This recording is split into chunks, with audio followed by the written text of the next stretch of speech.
Bloody hell. It's time for Giles' Stag.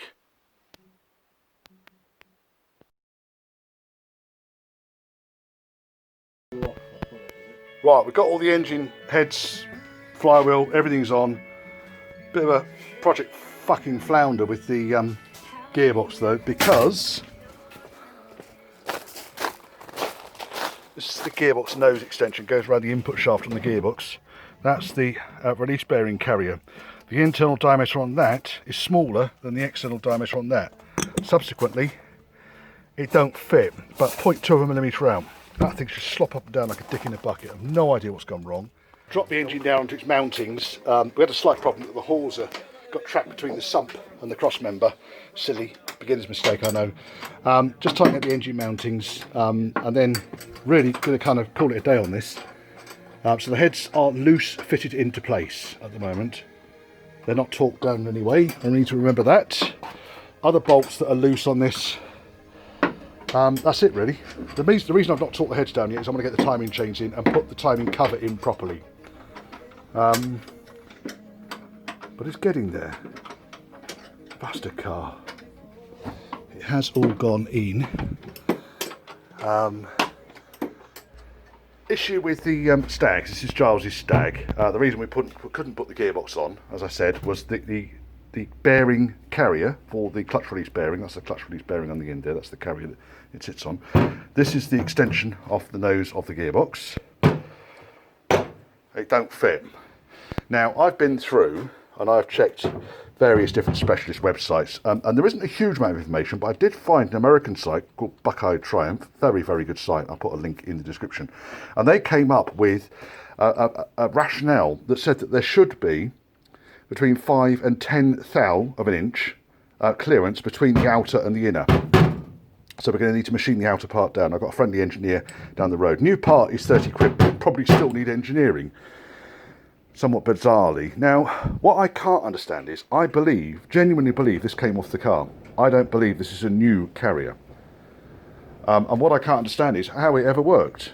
Because it does go on, but it ain't good. Right, so what I'm going to do is I am going to press this inner outer.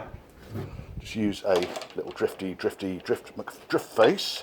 That should go under there. Right, let me... No tons. Right, there's that. So that's come out. That's the carrier. And then the bearing is also intact and unscathed. So that's good.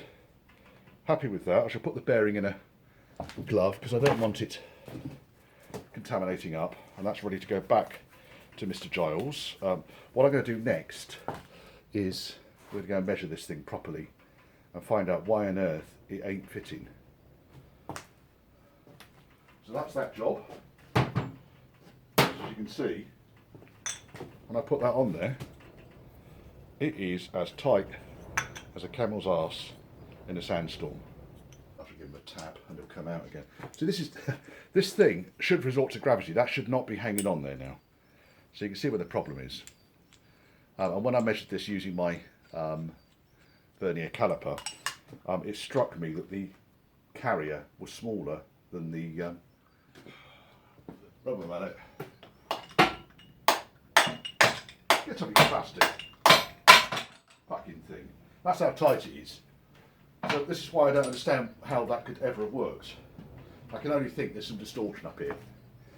And working with a lathe might just resolve that. We'll see. Right, next.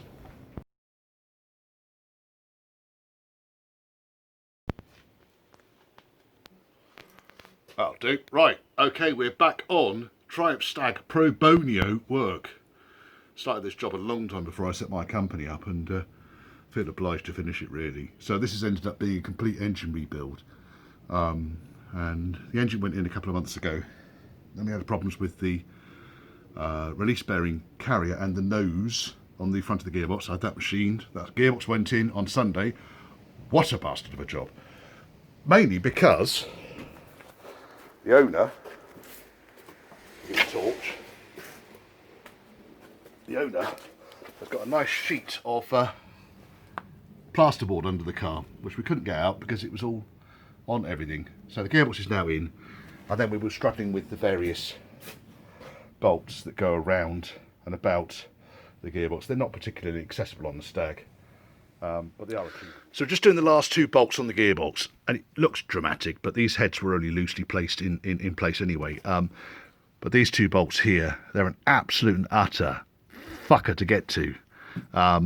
So I've removed the head because I need to put the exhaust manifold on the head. I need to put the starter motor in and do those two bolts. So it just made life a lot easier just to take the head off.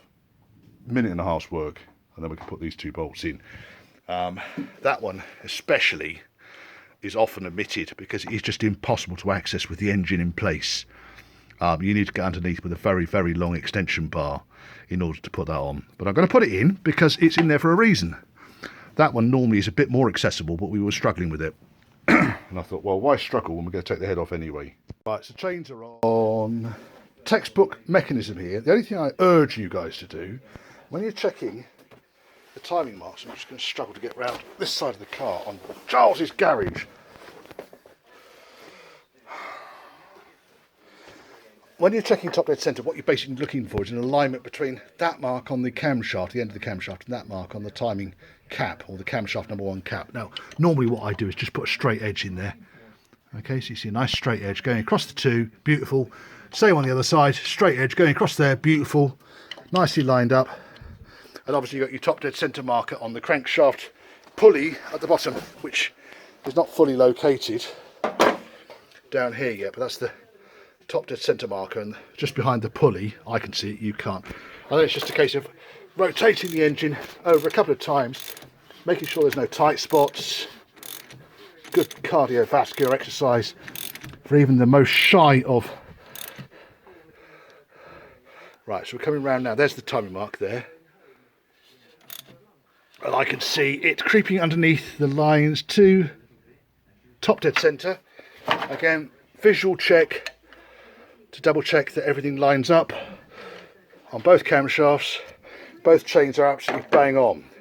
I've been around about 15 times on this thing now. So here's some hand action. These chains are a bit of a faff to put in because they've got guides rather than idlers or tensioners like you have in modern belt driven engines. One of the guides was looking spectacularly messed up. Where's the messed up one gone?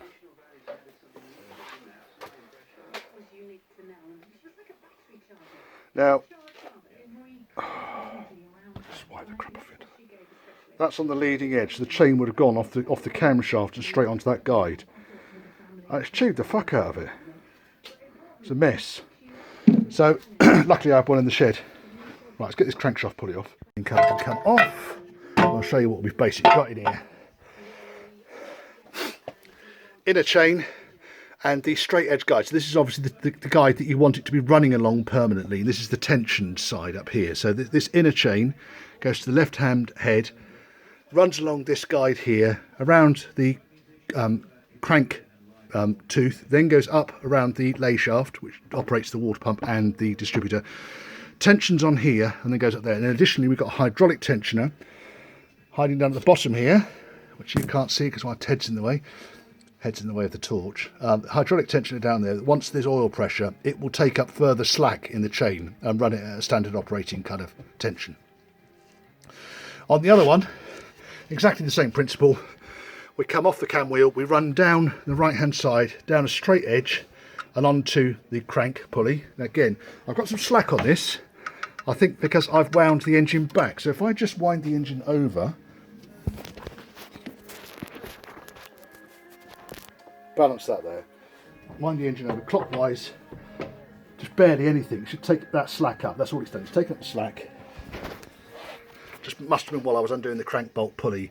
It just took enough there for it to take the slack off, and I've double checked the timing mark bolts up. But as far as I'm concerned, this thing's timed beautifully. And on this side here, you can see hydraulic tensioner with this little shoe on there, and these things pulse in and out and just keep the chain at a reasonable tension. And on here, the mechanical adjuster is here, and you just fix that. You put a spacer behind here to stop the ratchet mechanism kicking off.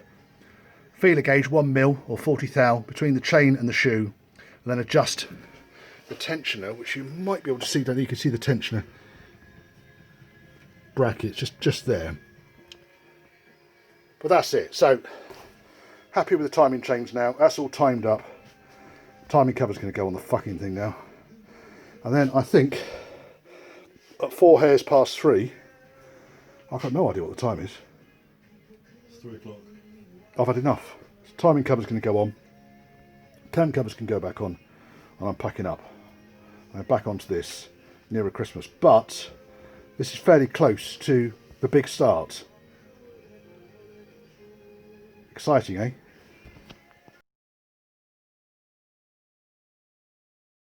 Keto. So this engine's been fully rebuilt. As I said, it was built many years ago, and then assembled. Machine shop that I use in High Wycombe did the build, but they didn't install it into the car. I didn't install it into the car. Whoever did install it into the car made a bit of a hash of it, and then Giles didn't run the engine in properly, and as a result of that, glazed all of the bores.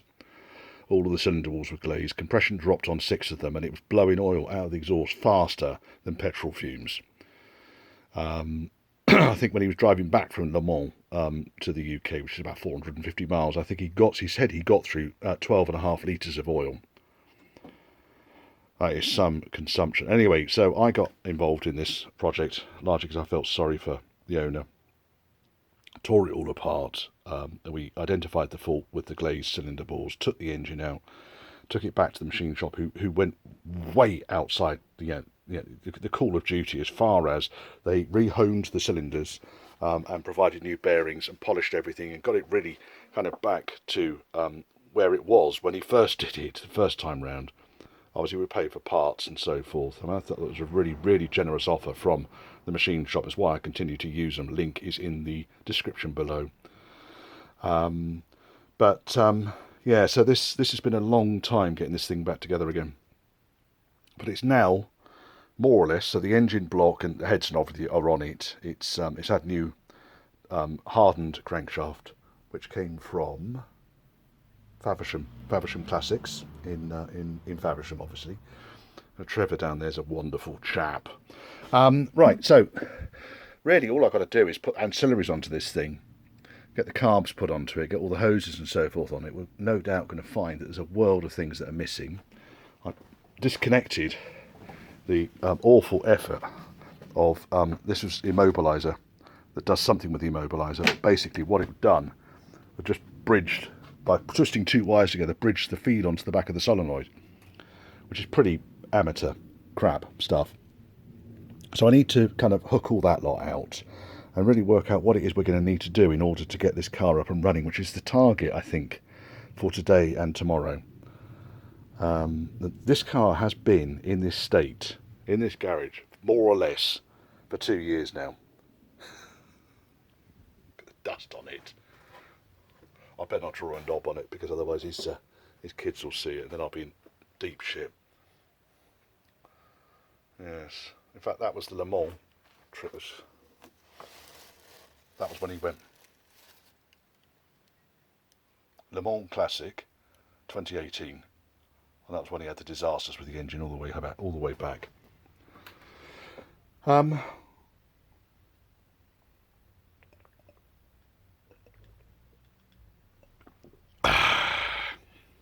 Thanks for the coffee. Right, so 2 years in this garage. Oh, there's the alternator. That's useful. Old clutch cover plate. I hope we've put a clutch back in it. I don't wonder where that's come from. I don't seem to recall we replaced the clutch on this.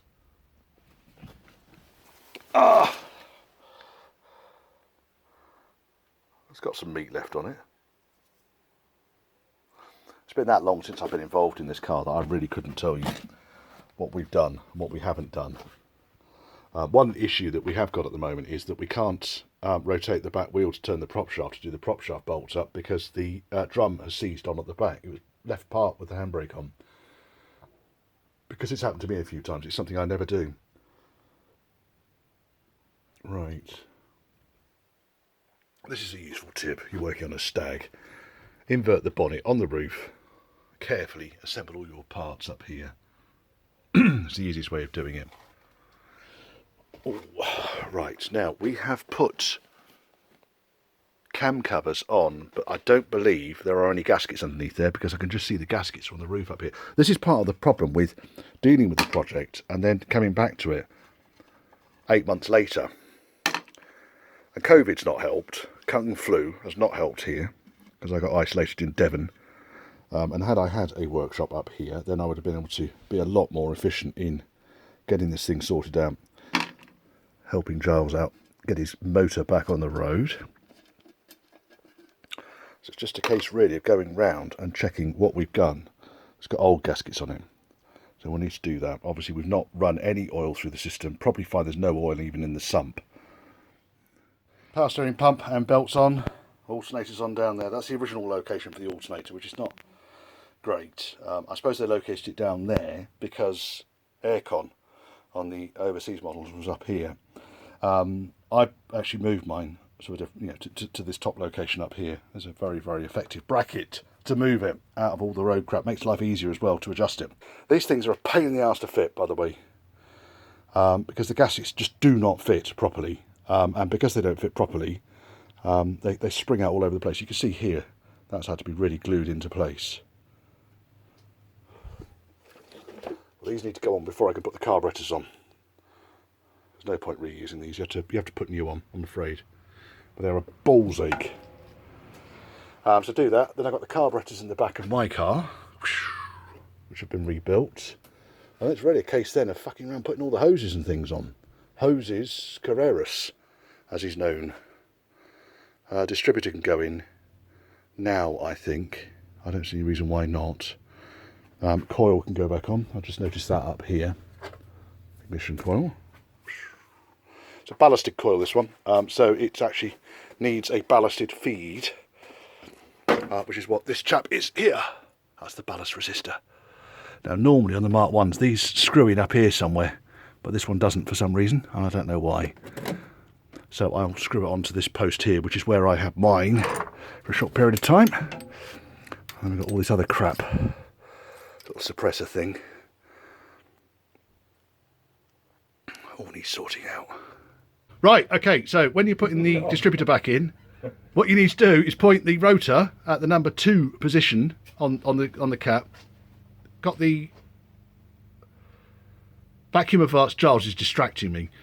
Put the vacuum advance in that sort of position, and you want to be pointing this at the nearest coil mounting bolt, not the furthest, as the manual says, otherwise it will not start.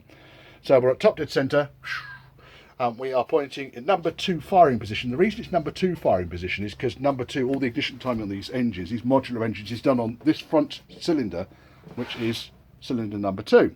Of course, on a 4-cylinder Triumph slant engine, the 1850s and the Dolomite Sprint 2 litres and the TR7 engines, that will be cylinder number 1. But on the Stag, it's cylinder number 2. There you go.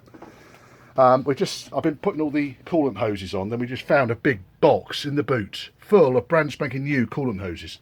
So that, well, this is what happens when it takes 2 years to move a project forwards a millimetre.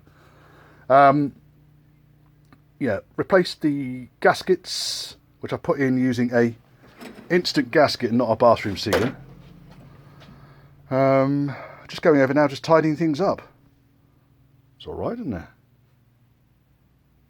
Oh, the other thing, he couldn't do the prop shaft bolts up. And I thought it's because he'd left the handbrake on, but we couldn't actually turn the back wheel when the handbrake was off. So take the wheel off, bang the drum a couple of times, handbrake flies off, and now he can get on with that. So you can put the wheel back on now, Giles. Thank you. The pile of parts to go back on is shrinking. So one of the things that's annoying at the moment is I can't put the carburetors on that I've refurbed because we haven't got the bloody O-ring, the pedestal O-ring that goes in here. So I might have one at home. If I haven't, we'll have to order one, which could balk us somewhat. I've not attached the coil onto here because I still need to tighten up the distributor bolt. We need to do the ignition timing. Get it roughly in. I mean, where it is at the moment, the car will start at least. Then we'll do the ignition timing as quickly as we possibly can. That's about it. What's that bit there? don't know what that is. Oh, there's all sorts of weird things in here, I tell you. This is all to do with the alarm, I think. That's good. That's done. We haven't connected up your gearbox loom yet either. Leave that up there so I know it needs doing. Gonna have to grovel underneath and find the other half of that. It's down there somewhere.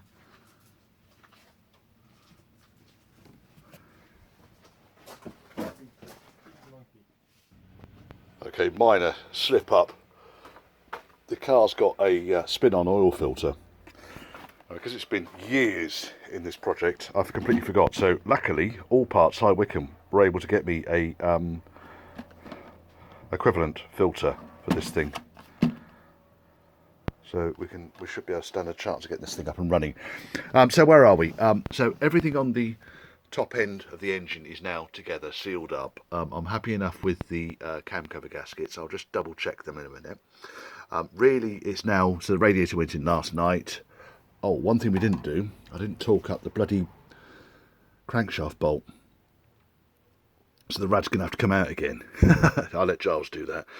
And really it's just a case now of making sure all the spark plugs are in, which they're not. They were just loosely fitted. Get the carburetors on. Get the fuel connected up. Get the cooling system filled. And we'll see if we can get it started. Oh, I've got the... there's a slight issue with the clutch hydraulics in that on these, the clutch slave cylinder needs to go on the gearbox side of the engine adapter plate, and quite often they're not, and I don't know why. I really don't know why. Anyway, because of that, someone's actually welded an extra length onto the push rod. So the push rod's about 4 foot long now, but it works. It's effective. So I need to have a fiddle around with that. Obviously, access is impossible in this garage. God help me. I need my workshop. Right, so I'm going to crack on with this. The other thing I haven't checked yet is the battery. Is the battery got any charge in it whatsoever? So I need to get that checked out. But as you can see, the pile of parts is reducing dramatically on the roof of this car. It's amazing how quickly they start going back together again. So I think first and foremost I'm going to have to get the rad out to torque the engine up. Stupid boy. Look, the late Dave Greenfield. He died. Ah, He's dead now. R.I.P. I know. Most of them are old rockers, sexy Well, no, drugs and sausage rolls. He's on gas now. Yeah. So my tickets for the Stranglers Farewell Tour in November aren't looking so good, are they? One's dead from coronavirus. I love your dry lining on the floor. I think it's brilliant. Honestly, I block the train up when I have a shower when I get home from this place. They're good though for your back. Oh yeah, these are And good. don't forget those boys. Anyway, we just got the exhaust on, haven't we, Giles? Premiership. He's not happy with this. Bastard of a job. Trouble is, all the threads on the manifolds are knackered, so we had to put nuts and bolts on the driver's side, which are inaccessible. Any Stag owner will tell you that.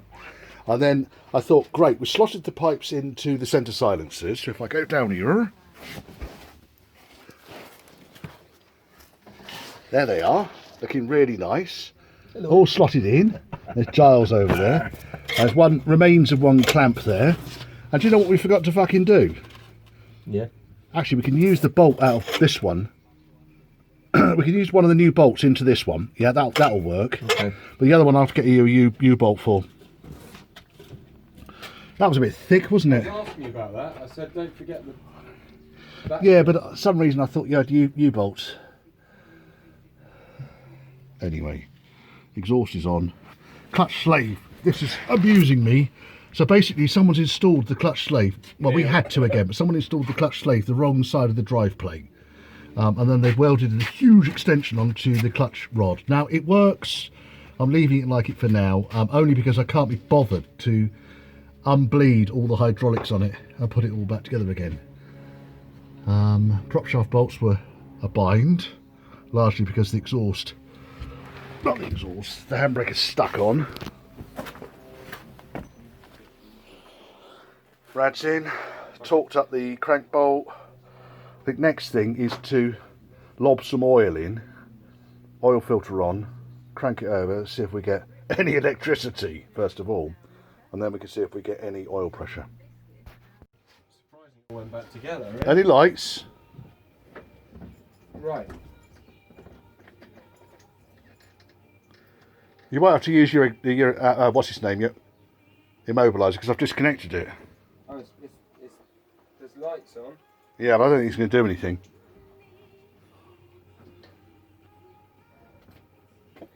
Yeah, there's electricity. Hey, turn it then. You got oil pressure light, haven't you? Yeah. Is the oil pressure light on? The oil gauge, the pressure gauge is... Yeah, but the oil pressure light. You haven't got an oil pressure light, have you? It's just off, actually. Right, okay, but you got oil pressure gauge. Right, okay, go on then. Crank it. Let's see what happens. No, nothing. The oil gauge is not moving. Yeah, the oil gauge won't move because the engine's not turning, Giles. Okay. Put the lights on. Right, so you've got quite a bit of power. So it's something to do with the circuit then for this. All right, try your immobiliser.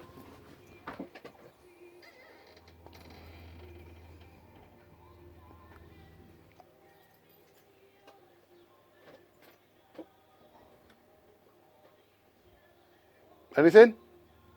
Well, when you say anything, Well, I want you to try and start it, Giles. nothing. Fuck all. Fuck all. Fuck all.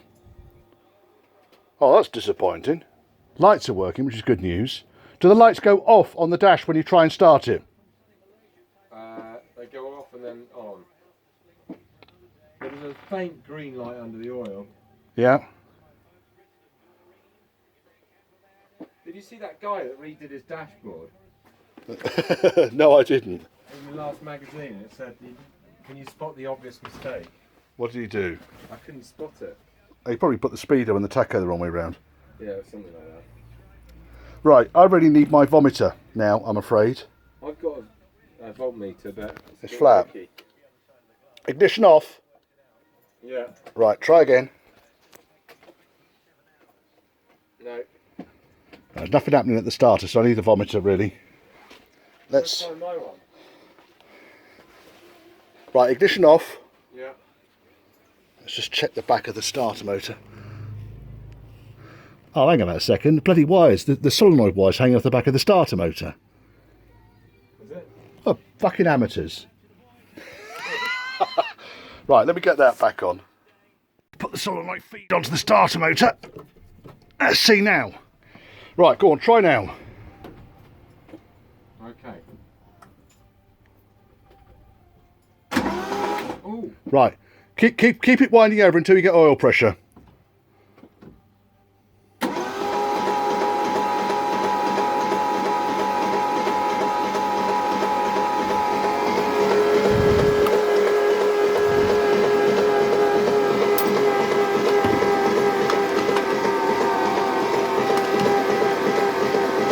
Should be getting close. Oil pressure? No. It will take a while. Okay. Should I have my foot down on the clutch? No. Okay, fine.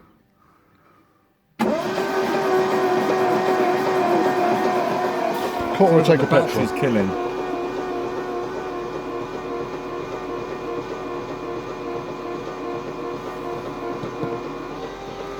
Well, there you go.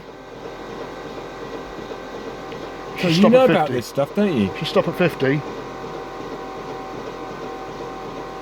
That's good. Right, stop You that should then. get a job doing this sort of stuff.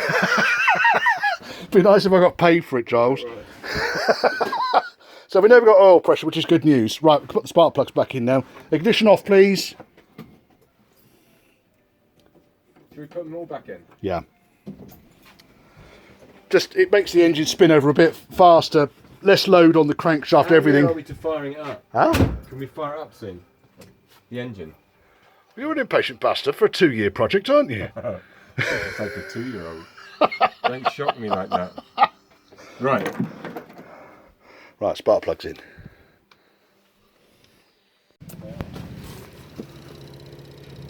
Fuel pump's working.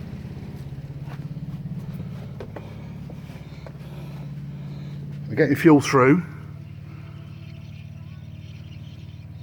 Quite a lot of it. It's filling the float chambers up. going to take a while.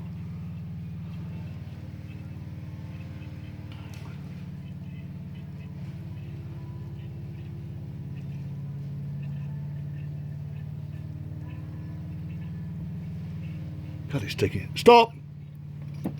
Fuel leak. Well, I was a bit disappointed. Kind of put the kibosh on today because the fuel line is just horrific in this thing. I don't know if it's degraded while the car's been sitting off the road for the last 2 years, but fuel is pissing out of this connection here. I can't get it any tighter. No, I'm talking to the camera, Giles. I can't get it any tighter, and because of that, I'm just not prepared to start. You can see the V is full of petrol down here. So we'll let that evaporate off. I will bring new fuel line and we'll attempt another start. I don't see any reason why it won't start. We're getting oil pressure, which is good news. Nice bolt, lovely.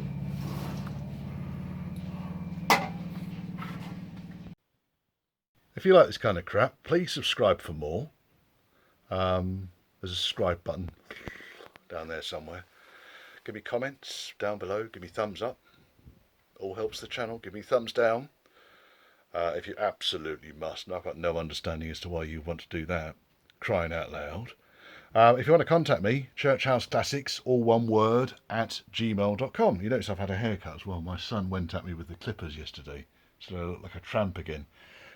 It's probably right, in all honesty.